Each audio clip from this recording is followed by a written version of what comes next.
대인관계를 망치는 최악의 행동. 우리가 인생을 살면서 제일 힘든 것이 뭐냐고 묻는다면 인간관계가 제일 힘들다라는 대답에 많은 사람들이 공감할 것입니다. 정도의 차이가 있을 뿐 인간관계는 누구나 어려운 부분입니다. 그래서 어떤 사람들은 아예 관계를 단절하고 살아가는 분들도 있습니다. 제 주변에도 나 혼자 산다라는 프로그램을 아주 좋아하며 동경하는 분도 계십니다. 그만큼 우리의 인생살이에서 관계는 고민과 갈등과 고통의 원인이 되는 부분이라고 할 수 있습니다. 특별히 심리학에서는 인간관계를 대인관계로 정의합니다. 대인관계의 본질은 좁은 의미로 한정하자면 사람과 사람 간의 관계, 곧 인간관계를 의미하고, 넓은 의미로 보자면 한 사람의 관심과 이해가 다른 사람과 겹치거나 대립되거나 공유되는 모든 인간의 삶과 관련된 재반 문제라는 측면에서 정의를 내리고 있습니다. 다시 말해 대인관계란 사회나 집단 속에서 형성되는 인간과 인간 사이의 상호작용이라고 말할 수 있습니다. 이 시간에는 특별히 우리가 속한 사회 또 집단 속에서 이 관계를 망치는 최악의 행동 한 가지를 함께 생각해 보겠습니다. 당신은 영린지화라는 말을 아시는지요?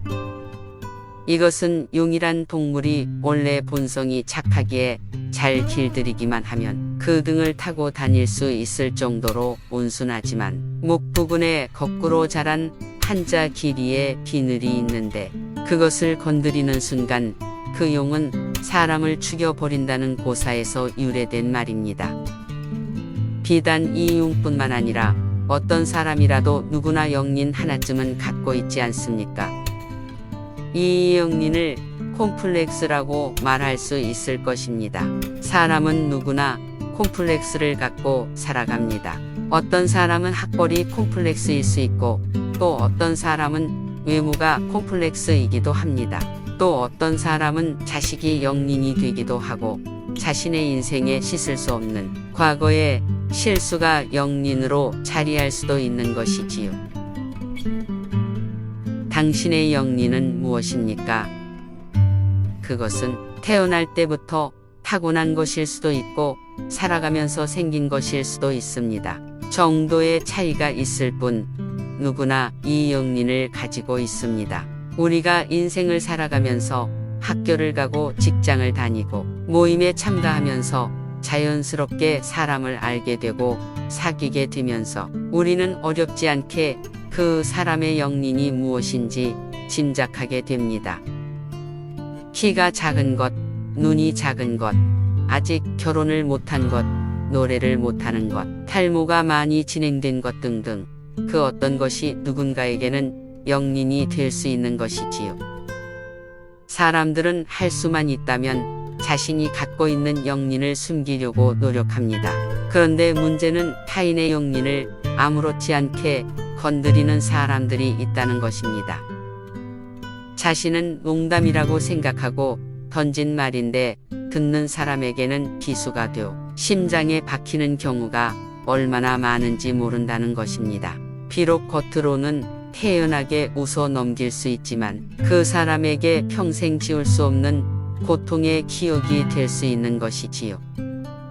우리가 누군가에게 점수를 따는 데는 많은 시간과 노력이 필요하지만 잃는 것은 한순간일 수 있습니다.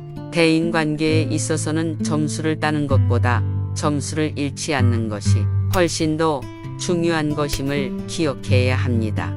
다시 말해 누군가의 영린을 건드리는 말이나 행동은 절대로 하지 않아야 한다는 것입니다.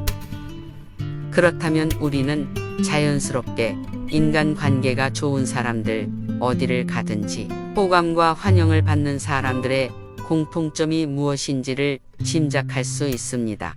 그것은 타인의 약점이나 상처를 드러내지 않는 수준에서 더 나아가 그 사람이 가진 영린을 감싸주고 덮어주는 사람이라고 할 수 있습니다. 자신의 영린을 건드리는 사람에게 호감을 느끼는 사람이요. 자신의 영린을 감싸주고 옹호해주는 사람에게 반감을 느낄 사람도 없을 것입니다. 사람들 중에는 아픈 곳을 찌르는 말을 유난히 잘하는 사람이 있습니다. 미리 연구하고 준비한 것처럼 상대방의 약점을 적나라하게 들춰내는 기술을 연마한 사람이 있다는 것입니다. 그런 말을 잘하는 사람은 때로 다른 사람들의 마음을 후련하게 만들기도 하고 묘한 짜릿함과 쾌감을 선사하기도 합니다. 그래서 제법 인기가 있을 수도 있습니다. 그러나 만약 당신이 그 사람의 공격 대상이 되어버리는 순간 당신은 그 사람의 말을 재기발랄한 농담으로 여길 수 있겠습니까? 분명히 그럴 수 없을 것입니다. 그러므로 그런 사람은 매우 이트 있는 사람이 아니라 매우 위험한 사람인 것입니다. 누군가에게 어떤 콤플렉스가 있다고 해서 그것이 우리에게 피해를 주는 경우는 거의 없습니다. 그 사람의 콤플렉스를 건드린다고 해서 나 자신에게 특별히 이익이 돌아올 것도 없습니다. 그럼에도 남의 콤플렉스를 건드리지 못해 안달내는 사람들이 있습니다. 그것은 그 사람의 성격이나 취향의 문제가 아닙니다. 칼로 사람을 죽일 수 있듯 말로도 사람을 죽일 수 있는 것입니다. 우리 자신을 지키기 위해서라도 그런 사람은 피할 수밖에 없는 것이지요. 노래를 못하는 사람에게 억지로 노래를 시키고 깔깔대고 웃어대는 친구가 있다면 그런 사람일 것입니다. 다른 친구의 약점을 놀림거리나 술자리에 웃음거리로 삼는 친구가 있다면 그 사람은 절대로 친구가 아닌 것입니다. 사람은 누구나 저마다의 처한 환경이 다르고 처한 상황이 다른 것입니다. 나의 기준이 반드시 상대의 기준이 되는 것은 아닙니다. 그러기에 우리는 상대를 그 자체로 인정하고 존중해 주어야 하는 것입니다. 감정이 격앙되었다고 해서 내 입장만 생각하다 보면 대책 없이 자존심을 자극하는 말을 내뱉게 되기가 쉽습니다. 특별히 우리의 입에서 나오는 말 실수는 대개 이성보다 감정이 앞설 때 빚어지는 경우가 많습니다. 우리가 흥분해서 내 입장만 강조하다 보면 상대방의 기분이나 감정을 고려하지 않고 아무 말이나 불쑥 내뱉게 되기가 쉽게 되지요. 나는 비교해서 말했는데 상대의 입장에서는 무시요, 비난이 될 수 있는 것입니다. 예를 들어 넌 참 속 편해서 좋겠다.